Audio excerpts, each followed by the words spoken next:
Let me take you back to a few months ago. This is what our back patio looked like. In fact, this is what our back patio has looked like since we bought the house. It's definitely a little out of date and starting to crumble and fall apart. So my wife and I decided it was high time to redo the entire thing. Step one, and by far the easiest step, I needed to tear down the existing pergola that, needless to say, was a little bit wonky. So I had high hopes it would come down fairly easily. So I grabbed my favorite demolition tool, a splitting maul, and I just started whacking on stuff. Now, in the past, some people, my wife, have said that I don't fully think through things before I start doing them. Demolition being one of those things.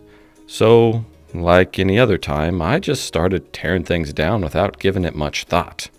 And I assumed everything would work out fine because, well, it usually does. But then I dropped one itty-bitty rafter on the table I had made. Dad, you broke the freaking table! Now, a good foreman would see you break something and keep that information to himself.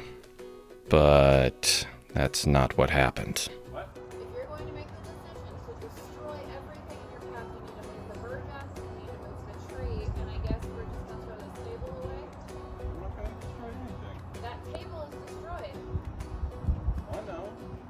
But just that one edge of that board, I can replace that. You also almost just took out that tree. Well, I'm done. I'm not taking anything else. It's fine.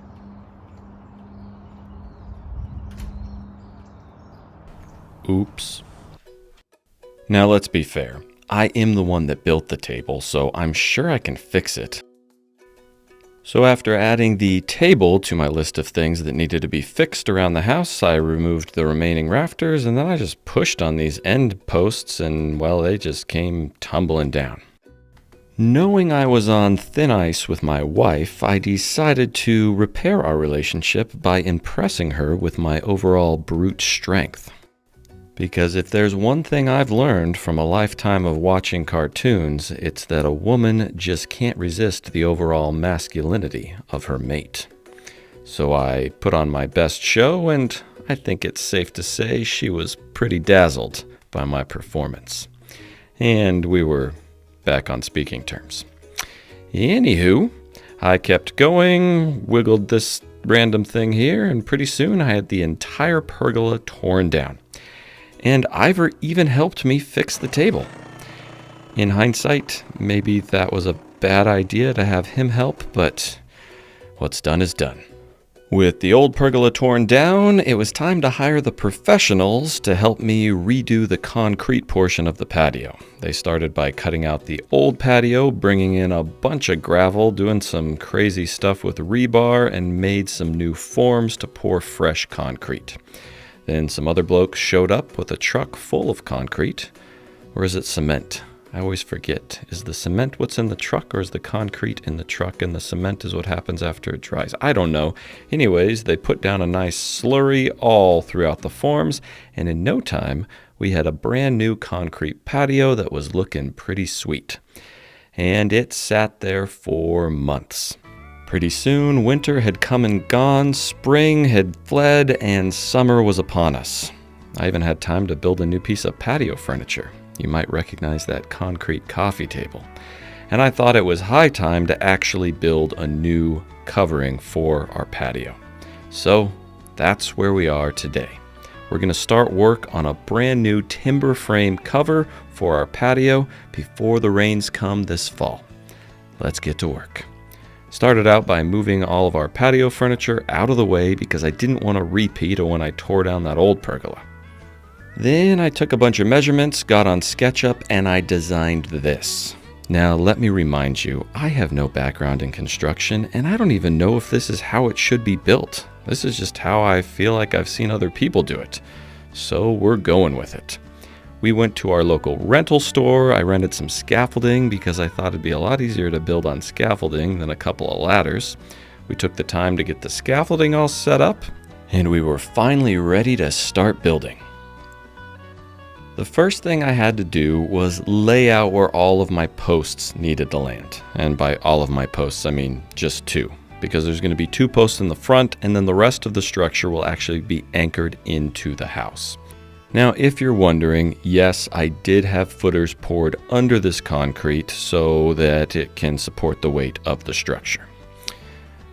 I hope, because I just told them to dig some holes in various places. Here goes nothing.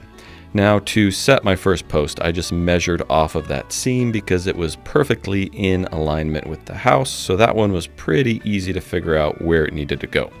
Once I figured it out, I marked and drilled a hole with this hammer drill and a masonry attachment, or a concrete bit, or whatever the heck these things are called. Sure does make a mess. Then I used some Simpson strong tie adhesive stuff that I read online should go into the hole to help hold my anchor in place. For my anchor, I'm using these concrete wedge anchors. They basically have a collar around the bottom so that you can hammer them into the concrete, but they will not come back out. And as you can see, what does come back out is all that adhesive I squirted in there. But hopefully a little stayed in there to do the job. I cleaned up the squeeze out with a paper towel, and then it was time to bolt our Simpson strong tie post bracket thingamawhatsit to the concrete. Now, I didn't get my anchor in quite deep enough, so I had to cut the top of the bolt off with a sawzall so that I could ratchet it down and really get it snug. Once you have the bracket in place, they're pretty nifty because then they come with this metal plate right over here that you set on top, and then the post sits on the galvanized metal plate so that water can't wick up into the bottom of the post and make it rot. It's almost like they've thought of everything. Once I had one bracket in, I measured over and got the other bracket in place, and that was the easy part. Now I have to figure out where the beams tie into the house, and that's a little bit trickier. I started by measuring over from the edge of the concrete to my bracket. Then I went back against the house and I measured over that same distance. But now I have to get this measurement up about 10 feet on the side of the house.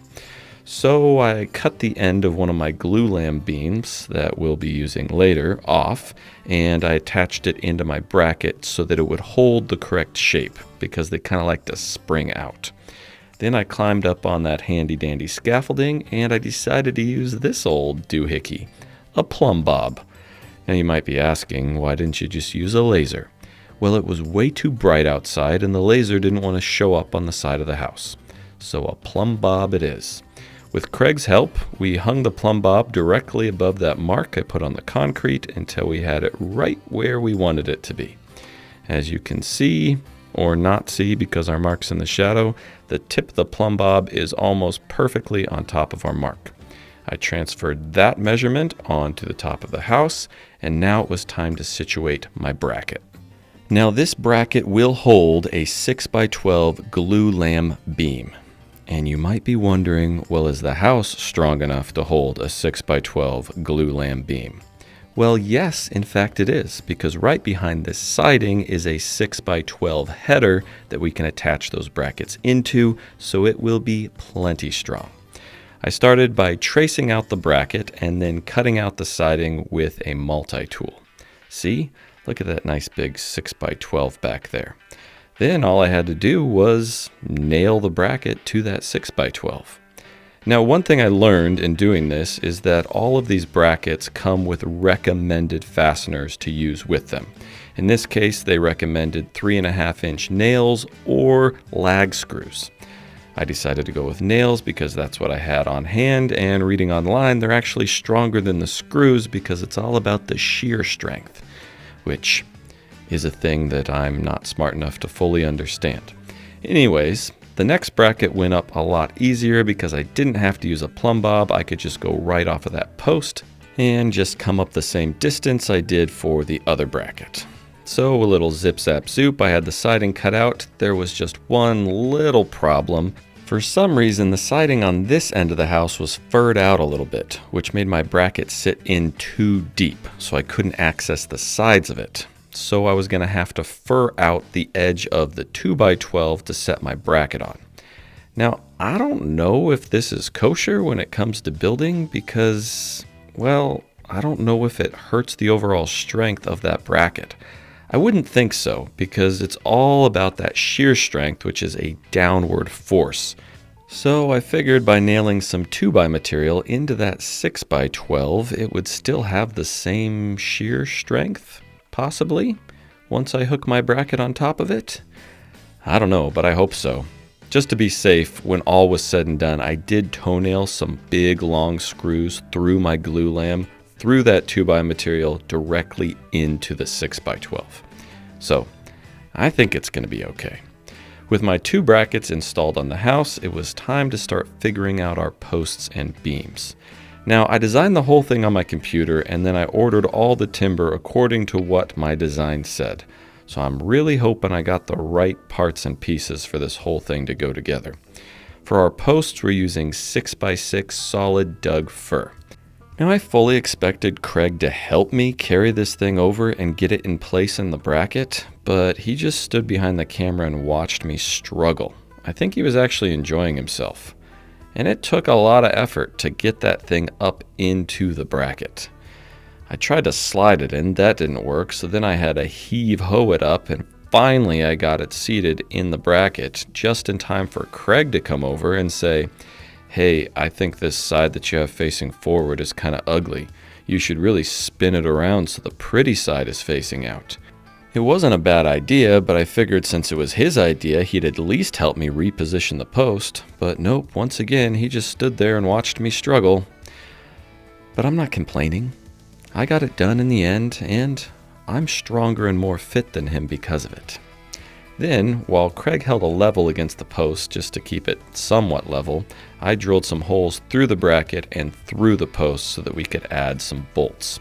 We actually used these same brackets when we built the treehouse, and I remembered the key to getting the holes to line up is to drill halfway through on one side and halfway through on the other side, and then because your drill bit wants to take the path of least resistance, well, they just find each other in the middle and somehow line up. With our holes drilled, we added some bolts and some nuts and washers, and those posts were in there nice and secure. Now, these aren't actually cut to the right length yet, but I wanted to get them all situated in the correct position, and then once we figure out our beams, we can figure out the height that the posts need to be, pull them back out of there, and cut them to length. I know it's a little bit backwards, but what's done is done. Now, one of the tricky parts in designing this is that the concrete pad is not level. It slopes to allow for drainage, which means that my posts are going to be longer than the distance from the concrete to my brackets on the house. To figure this out, I used the laser level that evening when it was actually showing up. I did a little math. I put the laser level on the post. I measured that. I put the laser level on the post by the house. I measured that, and I subtracted the distance. I did this on both sides. On one post, the difference was 2 1/4 inches, and on the other post, the difference was 1 3/4 inches. Now all I have to do is remember those numbers when it's time to actually cut my posts. All right, so we have our beam hangers up on the house, and we put our post bracket thingamawhatsits down here to hold the post. Now we have to hang some big 6x12 glue lamb beams on the top of these posts connected into the house. Now originally I ordered these brackets. This sits on top of the post like this, and then the beam comes through here like that and it locks it in. But then we have another beam that's going to come off of this post over to that post, and this bracket should go right there, but I don't know, do you just butt that over the top? Plus, looking at these, they're just very construction grade and kind of ugly. So I decided, knowing absolutely nothing about how anything should be built like this, that we're just going to get rid of those. And we're not going to use any sort of connectors at all. I'm going to build this more like a piece of furniture.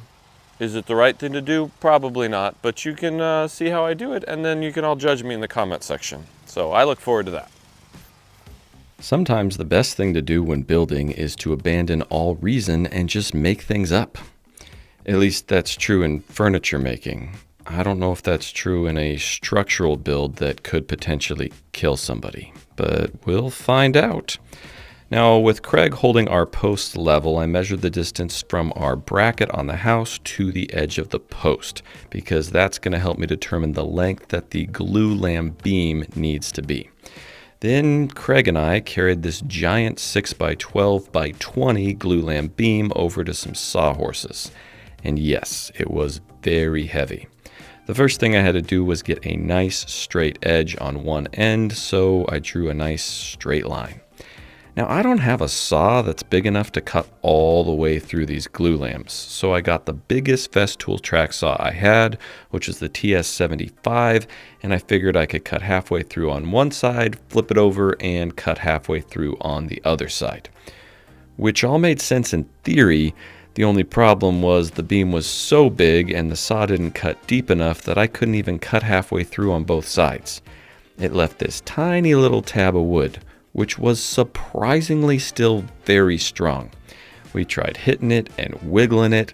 I even tried stepping back and giving it a good old donkey kick. And all that did was hurt my hamstring. And then Craig hurt his hamstring too. Finally, I got a little mini sledgehammer, gave it a bonk, and it popped off. And it actually was a pretty nice, clean cut, surprising enough. I just pounded in the little tabs and we were ready to cut the other end of our beam. Now, I was a little nervous about this because these beams are not cheap, and I really didn't want to mess up on my measurement. They say you should measure twice and cut once, but I measured about 8 times before I finally made this cut. We had to do the same thing we did on the other end, cutting almost all the way through on both sides and then whacking it with a sledgehammer, but that seemed to be doing the trick. Once we had the overall length of the beam cut, I decided that we were going to lap out a section of the beam so that the post could sit directly into the beam, thereby foregoing our need for a bracket. I also decided to add a dog ear on one corner of the beam sticking out just to make it less flat and bulky looking and hopefully add a little aesthetics to the overall project. So I cut a nice 45-degree on the outside corner, and then it was time to add that lap on the bottom side of the beam. Now, I'm sure some of you watching this are going to say by adding that lap, you're decreasing the overall dimension of the beam and you're weakening it so it's not going to be strong enough. But let me tell you this right now, these glulam beams are already way over-engineered for this project, so cutting a little 3-inch notch into the bottom of it, I'm sure isn't going to do anything. Once I had cut a bunch of lines with the track saw, I added another nice little cut with my multi-tool at the bottom of that lap, just so that when I knocked those pieces out of there, it'd be a nice clean edge and not blow out a bunch of wood. Then I grabbed my handy-dandy bourbon blade and I started removing some material. To be completely fair, I mainly used the hammer to remove the material, but the bourbon blade did come in quite handy, which is nice to know that it's useful even in construction applications. Now, this lap, as pretty as it is, only accommodates our post. But there's actually going to be another beam coming off the side of these glulam beams that ties into the other glulam beam. So we also need to add a notch for that if we want to eliminate that bracket as well. So I went over and took measurements. For that beam, we're using a 4x12 just to double check that the width was actually 3.5 inches, because sometimes they're 3.5 inches, sometimes they're 3.25, you never know. And once I had that measurement dialed in, I added another lap on the side of our glulam beam, again just using the track saw to hog out most of the material and then beating the rest out with a hammer. I don't know why this is so satisfying, but if you were to ask me what's the most satisfying thing you've ever done in woodworking, it's knocking out these little tabs. It's just so fun. Once I had the majority of the wood removed with the sledgehammer, I once again cleaned it up with the bourbon blade, and pretty soon we had a joint that looked something like this. In theory, the post will fit in this notch on the bottom, the beam will fit in this notch on the side and sit on top of the post, which should make this an incredibly strong joint, and best of all, eliminate all those ugly looking metal brackets. So with one beam cut and notched the way it needed to be, all we needed to do was set it over the fire pit and pretend it was a teeter-totter. Because all work and no play, well, that's just not very much fun. With one beam under our belt, we had a pretty good grasp on how we had to cut the other beam, so once again I took measurements off the house to the edge of the post, marked all that out onto the bottom of the glue lamb, and notched it out the same way we did on the other side, just a mirror image, and it looked something like this.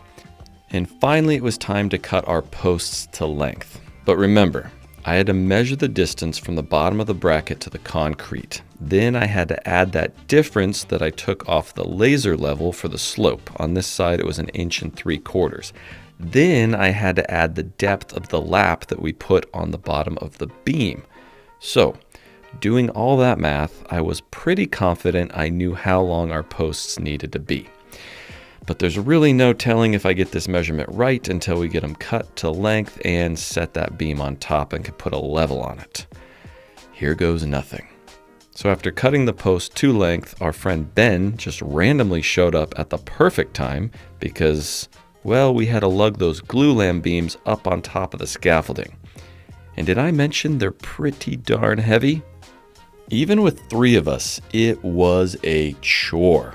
But we managed to get one end up onto the lip of the scaffolding, and once we had that in place, it was pretty easy to slide the whole thing onto the scaffolding platform. Then once it was up there, we only had to lift it like 3 feet into those brackets in the top of the post, which should make our life much easier. But before we could do that, we had to get the second glue lamb beam up onto the scaffolding. And it also was incredibly heavy. But we got it done, and Craig actually helped this time. Once the beams were up onto the scaffolding, we wheeled the scaffolding closer to the bracket on the left side, and then Craig and I lifted it into place and set it into that metal bracket. Then we wheeled the scaffolding as close to our post as we could, and very carefully I lifted the glue lamb up on top of the post and hoped that it would fit in that notch, which it did. But that wasn't my real concern. My real concern was whether or not it was level. So with level in hand, I placed it on the beam, and would you know, I mean, look at that. It's just a hair off, but that's within the lines. I'm going to call that a success for everything we had to take into account. Next, we needed to attach the glue lamb to the top of the post. For this, I'm using some structural lag screws. I started out by recessing a hole in the top of the beam with a Forstner bit, and then I sent a 10-inch screw through the top of the glue lamb into the top of the post. After the recess, we got a good 6 inches of the screw into the top of the post, so I don't think it's going to fall off of there.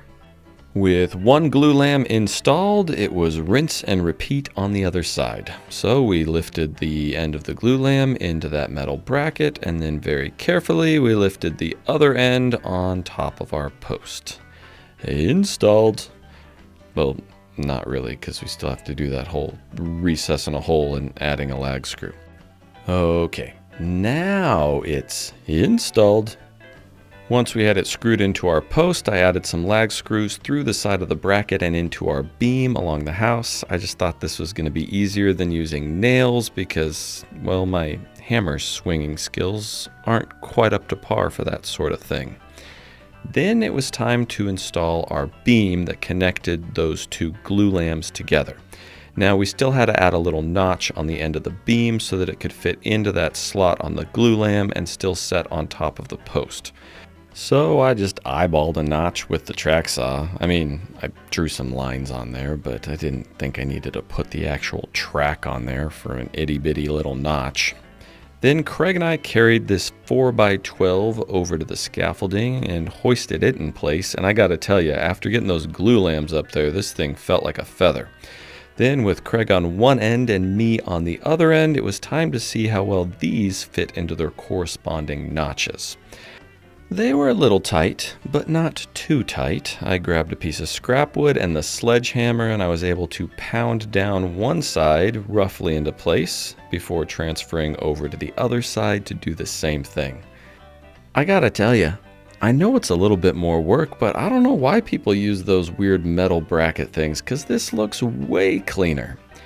After getting our beam down into the notches the correct distance, then I just used the sledgehammer and that scrap piece of wood to bang on the outside of the glue lams and kind of cinch everything up. And then finally, to hold it together permanently, I sank some 8-inch structural screws through the outside of the glue lam right into the end of the beam, and this really tied everything together. And guess what? Once we got this beam in place between those two glue lams, it was dead nuts level. I mean, that's pretty good, all things considered. Especially for two guys who really have absolutely no clue what they're doing. With all of our posts and beams in place, it still had a little bit of a wobble to it, so to keep it from racking back and forth, I needed to add some 45-degree brace pieces in the corners. So I measured what looked roughly like a good length. I thought 3 feet seemed appropriate. And we grabbed a 4x6 from our wood pile to cut our brace pieces. Not only will these brace pieces help keep our structure from racking back and forth, but with them being cut at a 45-degree angle, it will also help us square up the overall structure and make sure that our posts are nice and straight. So we measured and marked out the shape and sizes of our braces that we wanted onto that 4x6, and then we had to do that whole dance again where we cut it on one side partway through and then we flip it over and cut it on the other side. Which, I'm not gonna lie, was kind of a pain in the patootie, but it got the job done eventually. Now, to ensure we were getting these in the correct position, I did the math for a right triangle to figure out the lengths of my other two sides.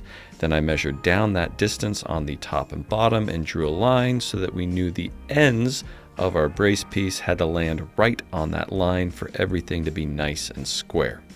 Then, while Craig held the entire thing in place, I added some more screws, just kind of toenailed them through the end up into our beam.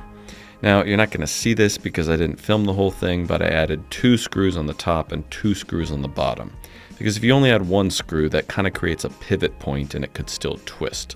But if you add 2 screws, well, it really locks it in there and makes it super strong.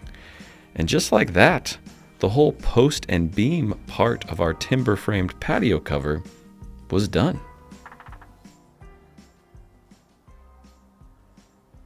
Wow. This is a big piece of furniture. Well, that's all you get for video 1 because as you can see, well, this is a pretty big project. So we can't get it all done in one video, but if you come back for next week's video, you can see us build the rest of this. And by that I mean haul a bunch more heavy beams up here and build the roof, put tongue and groove on, metal, all that stuff. So check out the links in the video description for all the products and things that we use. There's also a link for our Patreon. There's a link to the Bourbon blade. If you haven't got one of these sweet Bourbon blades, go get it right now. We're well into batch 2, but there's still time to get some of batch 2, and they should ship in the next week or so. So get yours today. I just got to figure out how I'm going to get down from up here. Nope, not that way. Just stay up here for a while.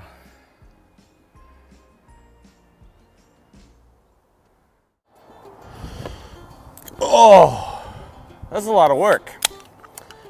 I wanted to take a minute and tell you about the sponsor of this video, which is Squarespace. Now, if you've watched our videos for any length of time, you've seen us do these Squarespace ads before, because to be honest, we love Squarespace. I use Squarespace for my personal website because I'm not a web designer, and Squarespace makes it incredibly easy to design a professional looking website, and you don't even have to be that good at the whole computer thing.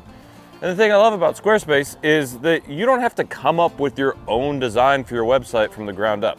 They have literally a ton of different templates to choose from. You get on their website, you pick a template that fits your website best, and then you can customize it to make it perfect for whatever your business is.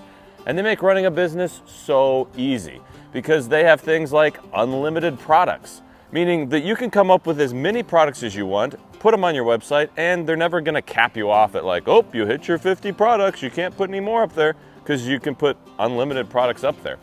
The other nice thing is how easy they make it to handle business in person and online. For example, if I'm handling business with a person face-to-face, I can just go through the Squarespace app and run credit cards. And the cool thing is, when the inventory changes in person, it automatically changes online. So I don't even have to think about, oh, do I have to adjust the inventory on my website because I sold something in person? Because Squarespace does that automatically. And as my business changes, well, I can change my website to fit it. For example, if my web domain starts not making sense because my business has changed, well, I can buy a new web domain right through Squarespace and change it online. And the coolest thing with Squarespace is that they are offering you, my viewers, 10% off your first purchase of a website or domain. So all you have to do is go to squarespace.com/bourbonmothwoodworking, sign up for a free trial, and when you're ready to purchase, use the coupon code BOURBONMOTHWOODWORKIng. There's a link somewhere hovering around my face, or right down there in the video description. I'm telling you, if you're nervous at all about creating a website, Squarespace is the perfect place to start. Huge thanks to them for sponsoring this video. Oh, my back.